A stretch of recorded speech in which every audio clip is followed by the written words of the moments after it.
Good evening. Thank you for joining us on the news. My name is Amaka Izuchukwu. We begin with the headlines. Wife of the state governor acknowledges significant drop in prevalent rate of female genital mutilation. Kidnapped Anambra lawmaker found dead near Second Niger Bridge. Violence in Southern Sudan claims at least 80 lives.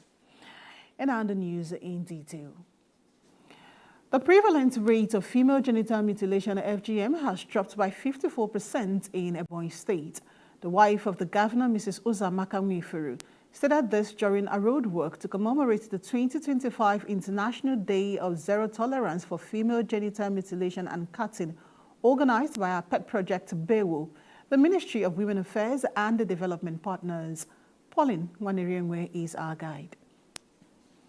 February 6 every year is recognized as the International Day of Zero Tolerance for Female Genital Mutilation and Cutting. During the road walk to commemorate the day, the wife of the governor, Mrs. Uzamaka Mwiferu, represented by the team lead, Bewo, Mrs. Nkeche Chagu, said the cultural menace had reduced drastically in the state. The wife of the governor, while speaking on the theme, stepping up the pace, strengthening alliances, and building movements to end FGM, called traditional rulers, stakeholders, and birth attendants to work collectively to achieve zero tolerance for female genital mutilation. Remember, this is deeply cultural, and it takes a mindset to change the culture of the people.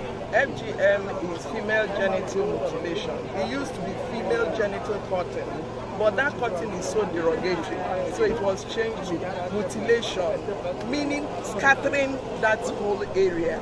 The damage it has done, that woman's genital that was beautifully created by God, how can you come and use razor or scissors and mutilate it, all in the name of culture? The Commissioner for Women Affairs and Social Development, Mrs. Felicia Nwambuma, represented by her head of department, Mrs. Roslyn Oje, said that the joint alliance with community and religious leaders would assist in the reduction of the female genital mutilation. We have almost even more than 130 stakeholders in Ebonyi State or network that are joining with the Ministry of Women Affairs to fight this battle of FGM in Ebonyi State. If all the network, the NGOs that are working in Ebonyi State come out today, here will not contain us. There are a lot of people who have joined to make sure FGM is a thing of the past in Ebonyi State.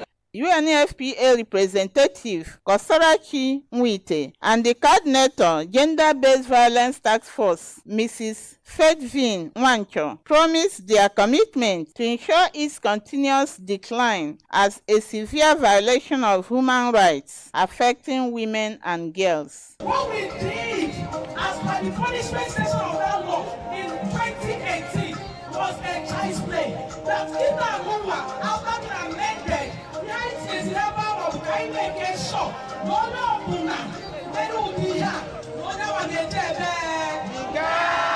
Offenders of this ill-treated cultural menace have been advised to desist to avoid being trapped by the state violence against persons prohibition law. Pauline Wanerienwe, Salt TV News. The State Commissioner for Education, Professor Paul Nwobashe, has called on teachers to disregard the proposed industrial action and instead use all avenues of peaceful dialogue in resolving the issue of unpaid salaries arrears. Professor Paul Nwobashe made a call in a roundtable meeting with the Algon chairman and his team in his office at the Centenary City, Abakaliki. Our reporter Charles Ole Jr. covered the event. The commissioner appealed to teachers in the state not to go on strike as government was looking into the allegation of outstanding salary arrears on them with the view to addressing the problem. We have paid salaries. Any person, any staff that says he has not been paid should report. That's just EBBC. We are not owing anybody. We are doing verification. The only salaries that have not been paid is that of January, which we assure them that immediately the verification ends, maybe in a week's time, then everybody will get his or her salary. In their various speeches, the Secretary to the Universal Basic Education Board, UBEB, Mr. Livinus Ezowa, the Agon Chairman, who is also the Council Chairman of Ebonyi Local Government Area, Prince Chinedu Uburu, and the Council Chairman of Izan North Local Government Area, Mr. Ogodo Ale, said that the allegation of outstanding salary arrears should be addressed through peaceful dialogue with documented evidences showing that some teachers were being owed salaries. Let's discuss. Let's know the problem. If truly they were not paid, let's know it. They were not paid. If they were paid, let's know they were paid. Let's really know the problem. My advice to them is that they should, toe the path of peace. If there is any other thing they are not telling us, let them come up with it. But for someone to, come out and say that the verification exercise must not, happen, I think that person is a joker. The issue is that people who are eating government money without working for it are fighting back. And that is the truth. So my advice is that the teachers should not join politics or to face their jobs. They are not the issue. We are not pursuing the teachers. We are not pursuing our workers. Our workers are our brothers, our dependents. We cannot punish them. We are looking for those who are eating government money without working for it. They said the ongoing verification exercise would continue, adding that the verification exercise really exposed some illegalities in the system and urged them to stop any planned strike action that could disrupt the smooth academic session in the state. Charles Ole Jr. for SALT TV News. Marketers at the Integrated Building Materials Market, Abakaliki, have called on the state government to come to their aid by providing internal road network, water and electricity to make the environment conducive for commercial activities. The marketers made their feelings known when EBBC crew visited the market to ascertain the cost of building materials and its effect on economic and financial strength of the society. Over the years now, the cost of building materials has been soaring and raises great concern to both marketers and customers across the country. According to the President, Integrated Building Materials Market, Abakaliki Chief Fidelis Onwe, the high cost of fuel, which adversely affects transportation and delivery of materials, has brought hyperinflation in the country. He said that the building materials market, which attracts customers from far and wide, needs government attention in the areas of road, electricity, security and banks. He thanked the state governor for his care to marketers in the state. After the relocation from former building materials to the new building materials now, we have not been finding things easy. It's too difficult for us. The environment is not conducive. We don't have anything such as a good road, the environment, no water, no nothing to be boast of, but we are trying our best. Some marketers, including Mr. Chukudera Onyiro and Mr. Peter Nwokuru, said they buy at exorbitant rate and sell the same way. For our own, there's no additional charge or increment in our price, so we are selling a good price. We are calling on the government to come and assist us start the roads and bring electricity. And sometimes we have poor network. A customer who has a block industry in Abakaliki, Mr. Christian Okpa, said that the cost of building materials presently has affected his business negatively and called on government to initiate measures to reduce inflation in the country. 150,000. This morning, 180,000. Mana block one the same price can last. So things are not going well. Cement now is 10,000 naira instead of 8,000 something or 7,000 something. It's 10,000 naira. I bought it this morning. So things are going high, but we are not seeing the money. The cost of both consumable and non-consumable goods in the nation needs proper economic policy by government to checkmate it in the interest of the common man. Charles Agada, SALT TV News. Meanwhile, following skyrocketing increase in house rents in Ebonyi State by house owners, some residents of Abakaliki Metropolis have bared their minds on the issue. EBBC crew went around the city to capture reactions from tenants regarding the high cost of house rent in the state. The report. increment on house rent by both commercial and residential house owners has become unbearable for residents of the state and is not something to write home about, considering the present economic realities in the country. Upon inquiry, it was observed that some landlords rent out 3-bedroom flats at 1,500,000 naira, 2-bedroom flat 900,000 naira, while 1-bedroom flat goes for 750,000 naira. It is on this backdrop that a resident at Okwasi Street appealed to commercial and residential house owners to have a rethink and bring down their house rent to be affordable to average Ebonyi people. He also appealed to government to institute a committee that would interface with house owners in a bid to reducing house rent. The cost of rent in a Abakaliki capital city is so exorbitant that it is getting far beyond the ordinary Nigeria. It's getting far beyond a peasant farmer. It's getting far beyond the reach of an average Nigerian. At least a 2-bedroom flat goes for 400 times 500,000 naira. If you want to live in a 4 or 3-bedroom apartment with spacious conveniences, it goes around between 800 and 1 million naira. And looking at it, he discovered that an average Nigerian, especially civil servant, cannot afford such accommodation. Another resident at Nkalike attributed increment on house rent to high cost of building materials, which was as a result of the economic downturn in the country. The thing is that we will not blame the landlords. For me, it's not their fault. The cost of things, the cost of materials in the market is on the high side. Why? Because our money today has no value. For instance, now a bag of cement before was at least 2,000 plus, 3,000 on the high side. But today, a bag of cement is 10,000 plus. You will not blame the landlord. You understand?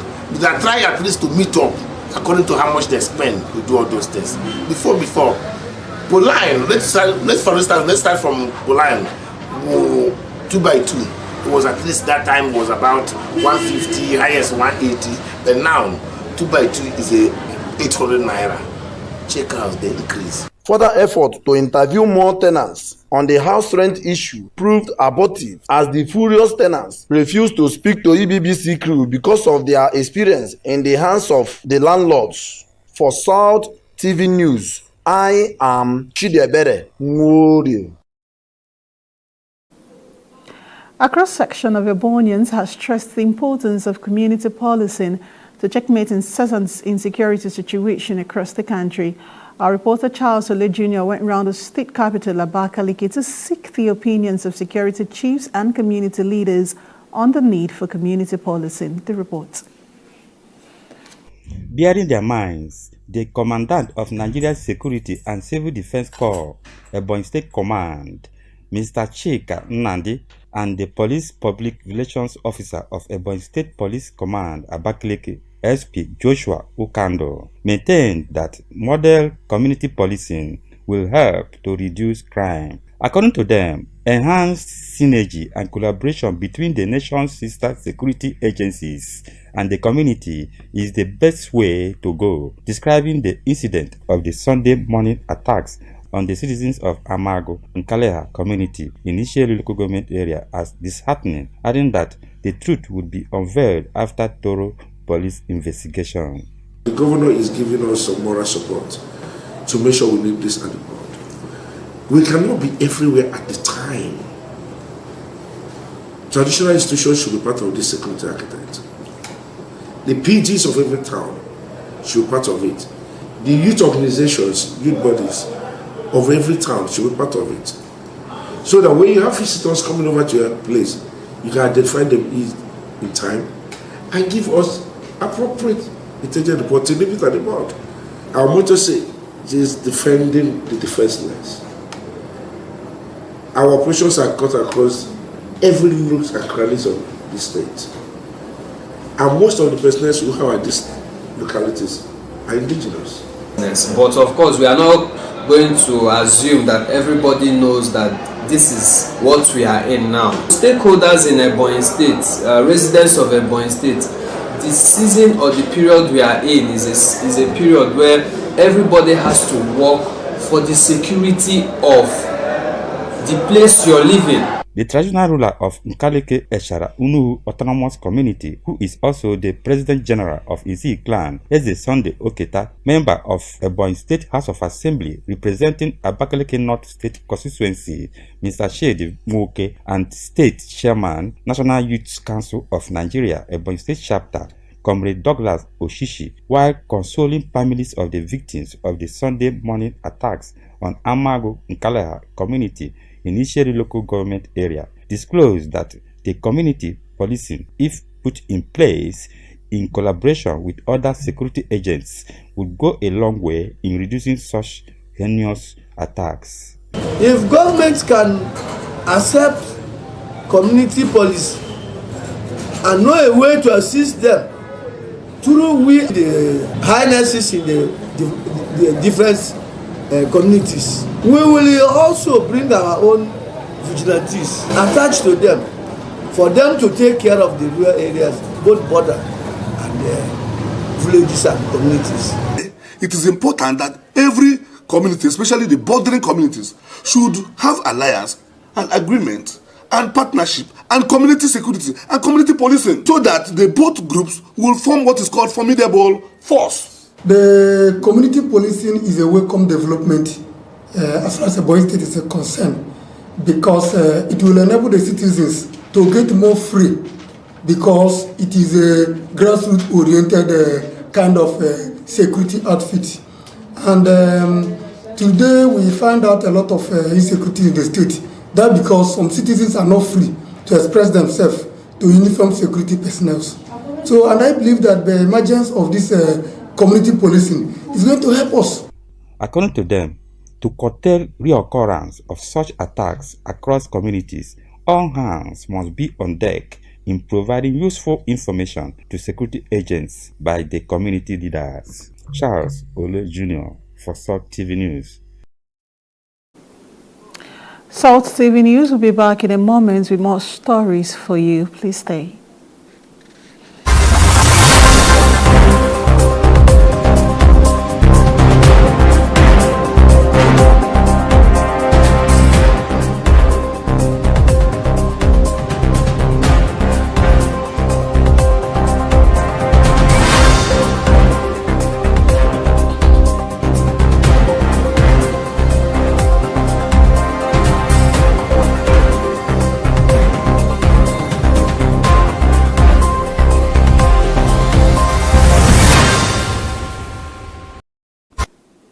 You're still watching the news on Seoul Television. In her avowed determination to industrialize the state in line with the People's Charter of Needs for Socio-Economic Growth, the administration of Governor Francis Nwifuru has embarked on revamping the moribund Ebonyi pulverization plant to promote agricultural production, create jobs and revenue for the state. Highlighting the efforts of the state governor so far at the plant, the general manager, Ebonyi State Pulverization Plant, Dr. Emmanuel Ezenkwa, said the plant has been moribund for years until the intervention of Governor Francis Nwifuru. Dr. Ezenkwa explained that the pulverization plant has different sections that welcome the waste materials shifted to the conveying belt, where the materials are sorted into sections before biodegradable materials are converted into organic manure to boost agricultural production. I want to thank His Excellency, the Governor of Ebonyi State, for making it a possibility that this very recycling plant should take off at his own administration. It is my, heartfelt thanks to him, because he has invested so much to see that this place picks up into operation. Before being converted to raw materials for use in manufacturing industries for the production of items such as water cans and polyethylene bags for domestic and industrial purposes. The plant is surrounded by heaps of waste from the capital city, waiting to be sorted into biodegradable and non-biodegradable materials. For his passion in area of industrialization of this state, I'm giving it as a promise that I am committed to seeing that this place becomes operational, becomes commercially viable, and is able to give employment to Ebonyans and generate revenue to the government. And power issues, among others. I am Idam Ele. Away from Ebonyi State now, the lifeless body of Justice Azuka, the member representing Onitsha North constituency in the Anambra State House of Assembly, has been found by security operatives near the second Niger Bridge. Azuka was reportedly kidnapped on December 24, 2024, along Uwuno-Bankba Road in inland town Onitsha, while returning home for Christmas. The report. Justice Azuka was reportedly abducted by his assailants at gunpoint in a swift operation that lasted less than 5 minutes. According to the spokesperson for the Anambra State Police Command, Tochukwu Ikenga, who confirmed the discovery, a joint security team found the decomposing corpse of the lawmaker during a routine patrol. The slain lawmaker was a chieftain of the Labour Party who reclaimed his mandate following a court ruling that nullified the victory of Douglas Ebuna of the People's Democratic Party, who was initially declared the winner of the 2023 election. The police spokesperson further stated that a joint security team has taken over the scene and that operation is ongoing for possible arrest of the suspects involved in the gruesome murder of the lawmaker. The House of Representatives Committee on the Review of the 1999 Constitution has proposed the creation of 31 additional states in the country. Deputy Speaker of the House of Representatives, Benjamin Kalu, who presided over the plenary on Thursday, read a letter from the committee containing the proposed states.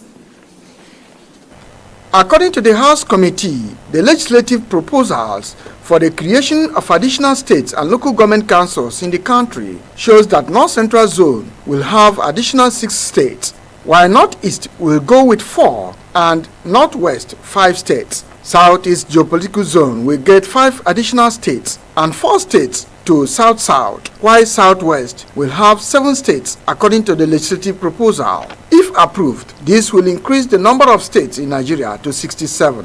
An act of the National Assembly for the purpose of creating new states can only be passed if it secures the support of at least the 3rd majority of members of the National Assembly.